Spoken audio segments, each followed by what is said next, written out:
Genesis chapter 26. There was a famine in the land, besides the first famine that was in the days of Abraham. And Isaac went to Abimelech, king of the Philistines, in Gerar. Then the Lord appeared to him and said, "Do not go down to Egypt. Live in the land of which I shall tell you. Dwell in this land, and I will be with you and bless you. For to you and your descendants I give all these lands, and I will perform the oath which I swore to Abraham your father. And I will make your descendants multiply as the stars of heaven. I will give to your descendants all these lands, and in your seed all the nations of the earth shall be blessed, because Abraham obeyed my voice and kept my charge, my commandments, my statutes, and my laws." So Isaac dwelt in Gerar, and the men of the place asked about his wife, and he said, "She is my sister." For he was afraid to say, "She is my wife," because he thought, lest the men of the place kill me for Rebekah, because she is beautiful to behold. Now it came to pass, when he had been there a long time, that Abimelech, king of the Philistines, looked through a window and saw, and there was Isaac showing endearment to Rebekah his wife. Then Abimelech called Isaac and said, "Quite obviously she is your wife, so how could you say, 'She is my sister'?" Isaac said to him, "Because I said, lest I die on account of her." And Abimelech said, "What is this you have done to us? One of the people might soon have lain with your wife, and you would have brought guilt on us." So Abimelech charged all his people, saying, "He who touches this man or his wife shall surely be put to death."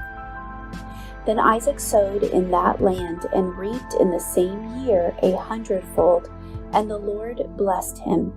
The man began to prosper and continued prospering until he became very prosperous, for he had possessions of flocks and possessions of herds and a great number of servants.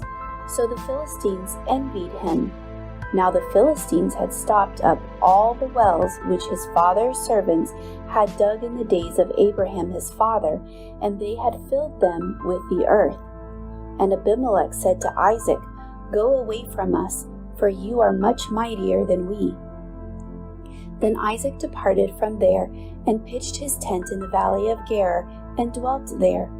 And Isaac dug again the wells of water which they had dug in the days of Abraham his father, for the Philistines had stopped them up after the death of Abraham.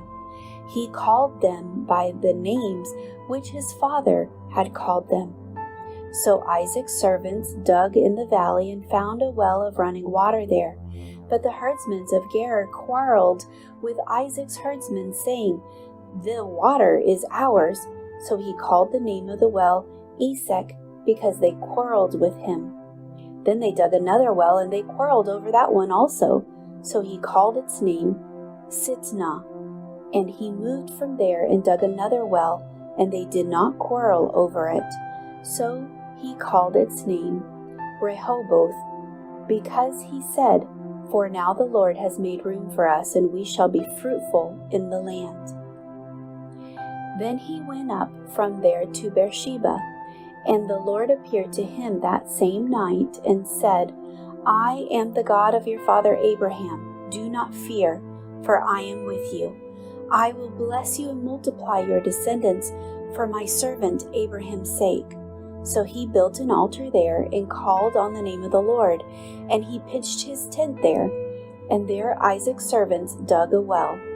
Then Abimelech came to him from Gerar with Ahuzzath, one of his friends, and Pitchkol, the commander of his army.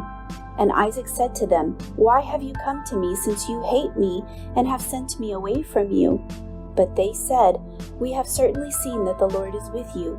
So we said, "Let there now be an oath between us, between you and us, and let us make a covenant with you, that you will do us no harm, since we have not touched you, and since we have done nothing to you but good, and have sent you away in peace. You are now the blessed of the Lord." So he made them a feast, and they ate and drank. Then they arose early in the morning and swore an oath with one another, And Isaac sent them away, and they departed from him in peace. It came to pass the same day that Isaac's servants came and told him about the well which they had dug, and said to him, "We have found water." So he called it Sheba. Therefore the name of the city is Beersheba to this day. When Esau was 40 years old, he took as wives Judith the daughter of Beri the Hittite, and Basemath the daughter of Elon the Hittite.